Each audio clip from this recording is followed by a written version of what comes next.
ईमानदार आदमी, हम्म। Most beautiful, और जितना बाहर से खूबसूरत था उतना उससे कहीं ज्यादा अंदर से खूबसूरत। अच्छा, जो अपने दोस्तों की भी बात नहीं मानता, जो उसके उसूल कहते हैं उसी पर उनकी सिफारिश भी नहीं सुनता वो? नहीं सुनता। अरविंद केजरीवाल जी कोई सिफारिश किसी भी चीज की हैंडल नहीं करते? नहीं, बिल्कुल नहीं। वो करते हैं जो कानून कहता है। अच्छा। वो करते हैं जिसको वो मुनासिब समझते हैं। अच्छा, उससे वो अपनी जीत से नहीं हटते, और यही वजह थी कि उनके टकराव रहता था हमेशा। किनसे रहता था अंकल टकराव? गवर्नमेंट से। गवर्नमेंट वाले बड़े परेशान करते थे उनको? नहीं, वो अपने आप के फर्जी उसूल की टकराव। आप कब से जानते हैं अंकल अरविंद केजरीवाल जी को? मैं उनको जानता हूँ तकरीबन 15-20 साल से जानता हूँ। अच्छा। नहीं, 15-20 तो मुझे रिटायर हुए हो गए। मैं उनको 40-45 साल से जानता हूँ। Now I am 73। अच्छा। मैं 73 हो गया हम्म। हूँ। वो मेरे से छोटे हैं उम्र में। हाँ, वो मेरे तो से- है ही अंकल। हाँ, और बहुत नेक आदमी है, ईमानदारी की उसमें कोई शक नहीं है। अच्छा, उन्होंने कोई ऐसा काम किया हो जिससे आपको बहुत किसी को वो तकलीफ दियो कभी कभार? नहीं, मैं नहीं जान सकता, क्योंकि मैं इस चीज की ठो नहीं करता था, उसकी उसमें नहीं रहता था। मैं ये देखता था कि वो काम कितनी ईमानदारी से करता है। अच्छा। और ईमानदारी से और नेकी से करता है। अच्छा, और वो हेल्प according to- लोगों की करते थे? हाँ, उसमें वो अगर कोई राह में आता है हाँ। उसको नहीं मानता। अच्छा। भले कोई मिनिस्टर हो या प्रधानमंत्री हो, अगर उनके उसमें आ रहा है तो वो उनकी नहीं सुनते थे। वो वही करते थे जो कानून जो कहता था करने। कानून कहता था और उसके मुताबिक चलते थे। और वैसे पर्सनल लाइफ में उनका नेचर वगैरह? पर्सनल लाइफ में तो उससे प्यारा दोस्त आपको मिलेगा ही नहीं, अच्छा। जितना वो प्यारा दोस्त है, और अपने साथियों का ख्याल रखता अच्छा, है। जी, आप क्या कर सकते हैं अंकल उनके लिए? अगर मैं उनके लिए यही कर सकता हूँ कि मैं उनको बोल दूँ, अगर वो कुछ मॉनिटरी हेल्प चाहे तो मैं चूंकि खुद काफी गरीब हूँ तो मैं उनकी कुछ मदद भी कर सकता हूँ। अच्छा, और ये मुझे करनी चाहिए, क्योंकि आप उनके कोलीग ही थे एक तरीके से ऑफिस में? हाँ, मैं जरा उनसे सुपीरियर था थोड़ा। अच्छा, आपका क्या नाम था अंकल? M.A. सिकंदरी। आप क्या किस पोस्ट में थे? मैं अब ये न पूछे आप, तो अच्छा है, चलो। इसलिए कि अब यहाँ लोग तंग करते हैं। अच्छा अच्छा, ठीक है अंकल, वो कोई तो इशू मैं नहीं है। खामोशी से हम बस अपनी- चाहते हैं कि लोग इस वीडियो को देख के थोड़ा सा समझे, जाने उसके हाँ, बारे में। उससे ज्यादा ईमानदार आदमी आपको भारत सरकार में नहीं मिलेगा। अच्छा। कहते हैं कि चिदम्बरम साहब भी बहुत हैं, हाँ। लेकिन वो फिर भी सुनते हैं, मगर ये तो बिल्कुल ही नहीं सुनते थे। ये तो अकॉर्डिंग टू लॉ अच्छा, अपना करते थे। चाहे आपको वो क्या गरीब लगता है अंकल जो इनकी टीम बनाई है इन्होंने, वो बिल्कुल ईमानदार होगी? हो, बिल्कुल ईमानदार होगी, उसमें कोई दो राय नहीं है। वो बिल्कुल समझौता नहीं करते कभी भी नहीं किसी नहीं नहीं। ईमानदारी या जीत? हाँ, अगर अपनी उनके जीत पास में लगा। अंकल उनके पास में दो विकल्प हो, या तो जीत एक जगह हो और एक जगह ईमानदारी हो, तो वो किसको चुनेंगे? वो ईमानदारी को चुनेंगे, वो जीत को नहीं चुनेंगे? नहीं चुनेंगे। वो जीत को छोड़ देंगे वहीं छोड़ से? देंगे। अच्छा, वो ईमानदार के साथ जाएंगे, ईमानदारी के चाहे साथ। उनकी हार हो वहाँ पे? हार हो जाए। अब भी मैं यही सोचता हूँ, उसके लिए प्रार्थना भी करता हूँ अच्छा कि वो जीते, क्योंकि ऐसे आदमी की हमें जरूरत है। बिल्कुल। अच्छा ऐसे आदमियों की हमें जरूरत है अच्छा। जो कि निष्पक्ष होकर के काम परमात्मा करते हैं। सुनेगा जी। तो हम उनके लिए रोज प्रार्थना करते हैं, सुबह शाम भी, कि वो कामयाब हो।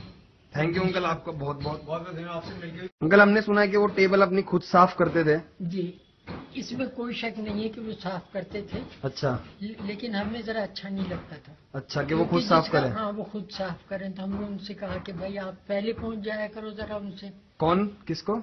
चपरासी को ये कहा। क्या नाम था? कसेरू साहब। हाँ, उसको जो है कि वो जल्दी पहुंच करके उसको साफ कर दे, ताकि हमें जरा शर्म आती, क्योंकि बहुत लोग इनसे मिलने के लिए आते थे। अच्छा इनका एक डिपार्टमेंट बहुत इम्पोर्टेंट था, अच्छा तो वो पहले आके साफ कर देता, लेकिन कभी ये होता कि ये जल्दी पहुंच जाते थे। अच्छा अच्छा, एक बड़ी बात ये थी कि पंक्चुअल बहुत थे, ड्यूटी के। ड्यूटी के बहुत पंक्चुअल टाइम थे, के। टाइम के अपने, हमेशा टाइम से पहुंचना, कभी कभी शर्त नहीं करना। अच्छा, लेकिन इनकी ड्यूटी इनके अपने पर्सनल लाइफ से बहुत इम्पोर्टेंट है? बहुत important है।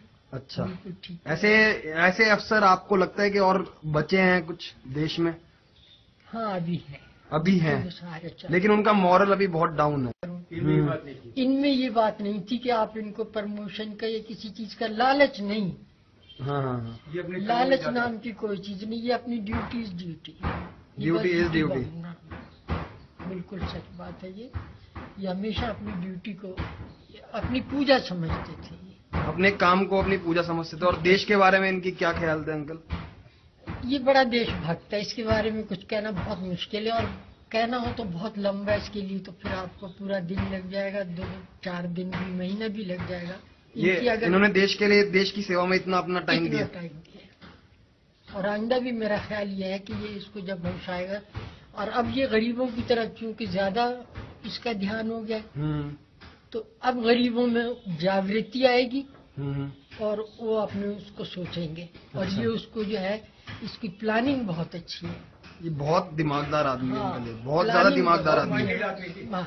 आज हम इनकी वजह से चल रहे हैं, ये सिर्फ एक उनकी वजह है। लेकिन आप ये सोच लीजिए, आप उसका जितना साथ देंगे, आप अपनी भलाई करेंगे, लेकिन अगर आप कोई काम उससे कहेंगे और जो आप नहीं, वो तो हमें पता है, हम वो इस नहीं करेंगे।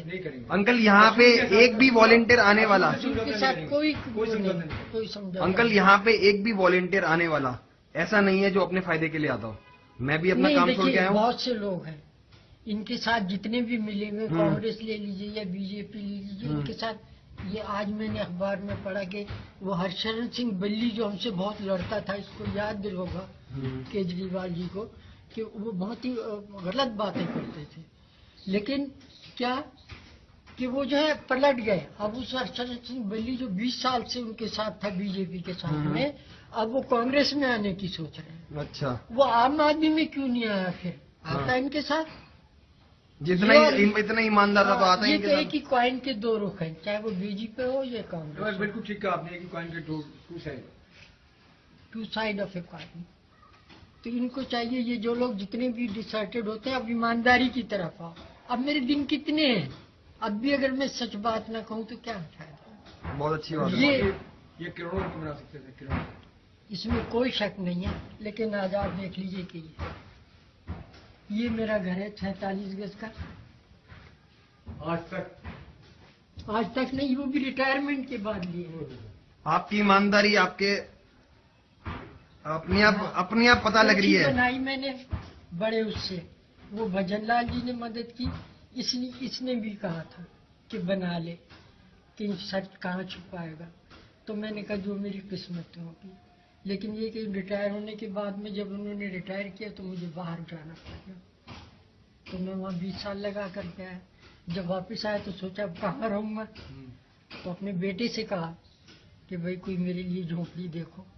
तो उसने देखा 4 मंजिल ऊपर, मुझे कहाँ चढ़ के मैं जाऊँगा, मुझे तो ऑर्थराइटिस है। तो फिर उसने ये लेके बनवा करके मुझे दिया। अब मेरे पास मैं कह सकता हूँ कि एक झोंपड़ी है।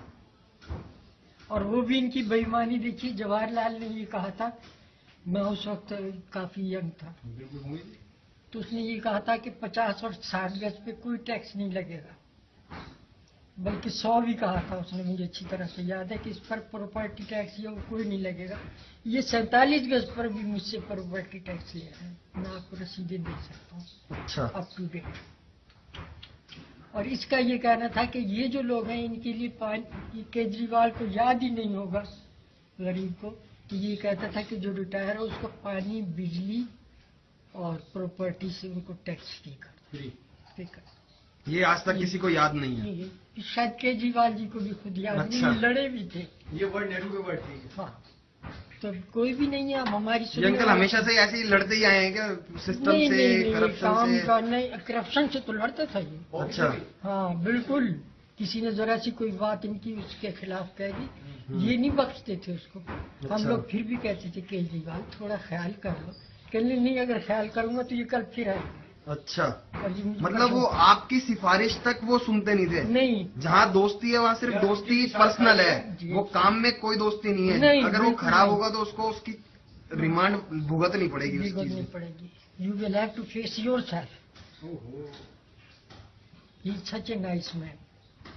तो अब जब मैं आप लोगों को देखता हूँ तो मुझे बड़ा अंदर से ईमानदारी का तो साथ सबको देना चाहिए।